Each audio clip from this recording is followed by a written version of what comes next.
This is how I used to start my day. Hey Google, what's happening in Thailand?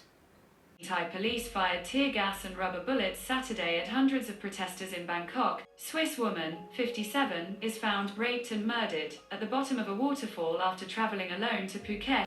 And some mornings looked like this. Often it looked like this.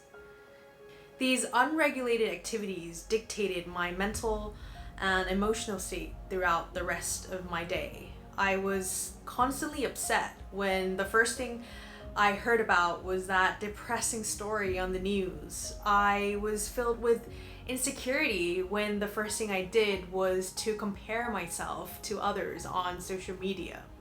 I was always on edge when I prioritized the need of others before my own.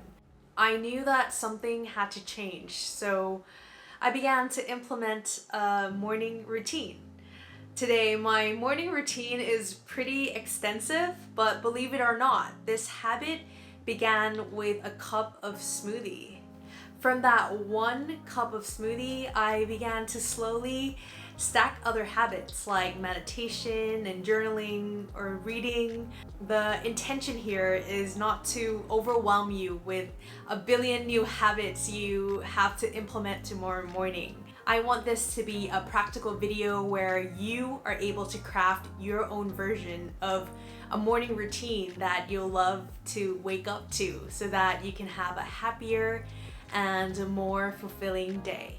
I have to admit, I'm definitely not a morning person and it takes me a while to get out of bed. This is the one habit that I really need to work on and I've been working on. Anyway, without fail, I will stay in bed for a little bit after I wake up. I'll close my eyes for a brief moment to remind myself of how lucky I am to be alive for another day, to have another chance to live and become a better person than yesterday. I know this sounds cheesy and cliche, but just imagine this for a second. Imagine if this was your first thought every single morning. The first feeling you will feel is a sense of gratitude for your life. This state between sleep and wakefulness is called the hypnagogic state.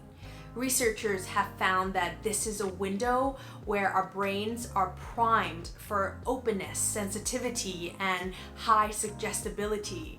This state of mind has also been used to enhance creativity and productivity by people like Thomas Edison, Salvador Dali, and Nikola Tesla.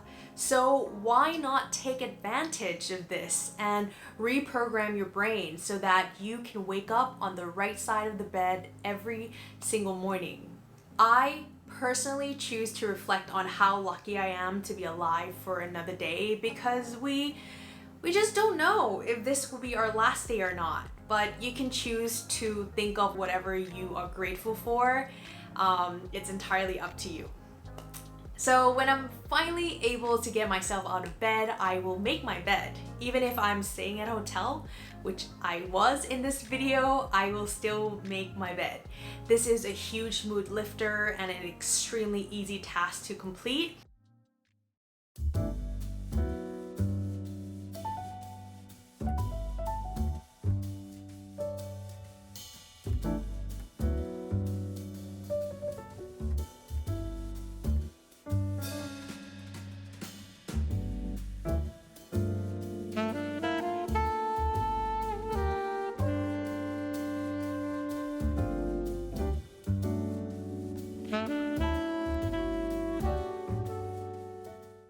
So my health and beauty routine is somewhat a mental preparation to ease me into this vital part of my morning. I usually meditate for 30 to 45 minutes in the morning or up to an hour if I have time. This practice is truly sacred to me.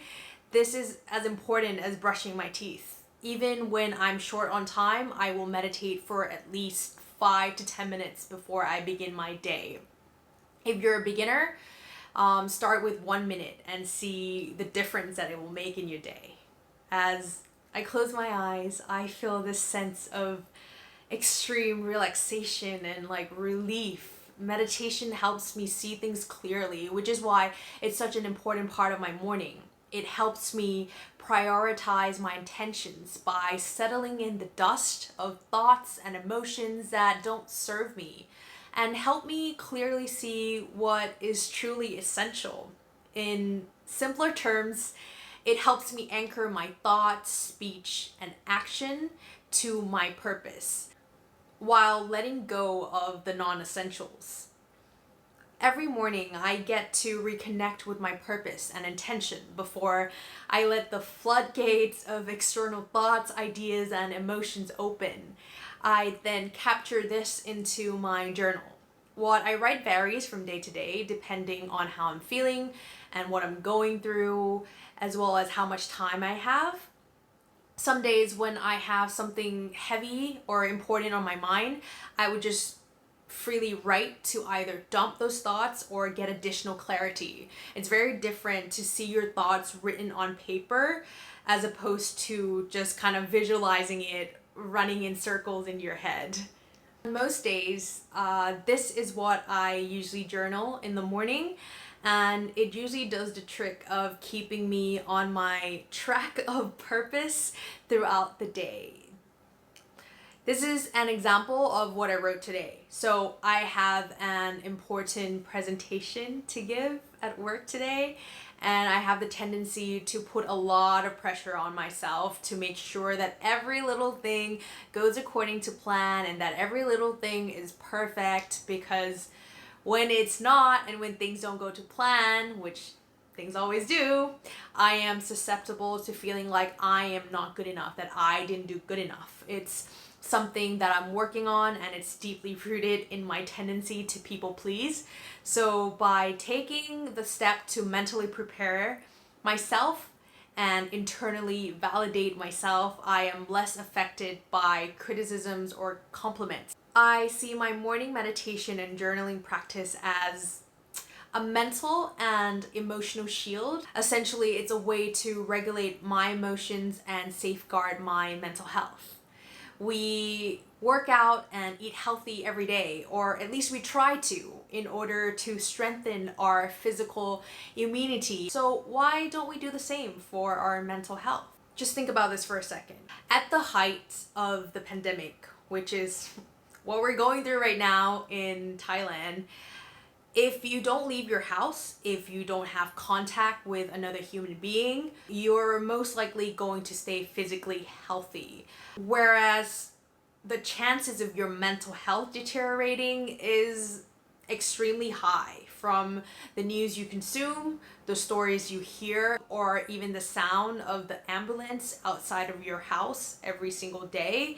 It gets pretty grim, and I'm sure that the pandemic have prompted all of us to want to strengthen our physical immunity, but have you taken the steps to also safeguard your mental health during these dire times? If you haven't, I hope that this video is a sign for you to do so. I prioritize taking care of myself so that I can show up for the world better. If I don't make time and space for myself in the morning, I end up getting pretty cranky and resentful when others take up my mental and emotional space. Your morning routine doesn't have to be as long or as extensive as mine. You don't even have to do anything at all, as long as you carve out some time for yourself before you begin to give your time to others.